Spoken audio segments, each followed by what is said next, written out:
Welcome back to Dave's podcast. I recently posted a story on my website called The Boys of Summer, which you can find at davehopwood.com on my Dave Hopwood blog.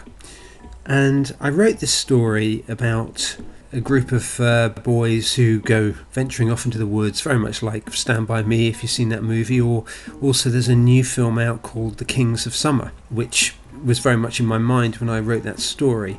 It perhaps could be read as a ghost story, but I prefer to think of it really more as a Holy Ghost story. Tom Shadyac, the director of Evan Almighty and Bruce Almighty, once said that coincidence is God's way of remaining anonymous. Ever since I've read that, that's stayed with me really, and I do like that, and I think that so many coincidences in all our lives could be moments, could be opportunities when actually God is getting involved, but on the quiet, if you like, in disguise, in the shadows, hanging back, but perhaps using other people, or in this case, I wanted to suggest the idea of sort of angelic help, someone intervening in a situation which at first seems to be a bit disastrous. It seems like the intervention of this person actually caused a problem which was potentially fatal almost. But in fact, that then led to, a good outcome if you read the parable. With that in mind, if you think about the story of Joseph in the Bible, Joseph dreams of being a great leader and certainly has the gifting for it. He's also very precocious and kind of full of himself really, and quite naive and all that sort of thing early on. What happens is his brothers, partly because of this, are fed up of him talking about how he's going to be so great, and they want to get rid of him. And because they want to get rid of him, they sell him as a slave. And that seems disastrous. That seems to be a near fatal outcome for Joseph. But years down the line, because he was sold as a slave, he then becomes the means to save them and rescue them.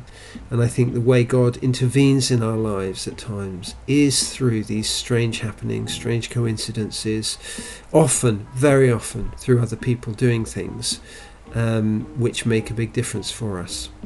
Another part of the story that I wrote, The Boys of Summer, is that the character, the girl in the story who helps them out, she's involved with them in all kinds of things. She shows them a new adventure that they hadn't known before, and encourages them to try that. And also, when they're trapped, she encourages them to not give up and to not stop trying to dig their way out.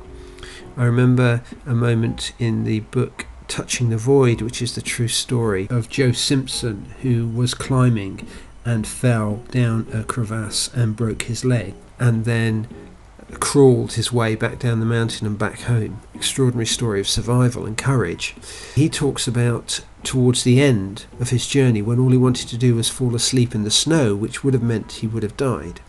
There was this voice in his mind that just kept saying to him, don't fall asleep, don't fall asleep, keep going, don't fall asleep, don't fall asleep. And he didn't. And he made it home. And again, kind of suggesting that within this story really, that sometimes God is present through his spirit, through angels, through other people, just pushing us on to keep us going and not give up. So I wanted to write that story to explore that a little bit. Hope you get a chance to read it. It's called The Boys of Summer. Thanks for listening to this podcast.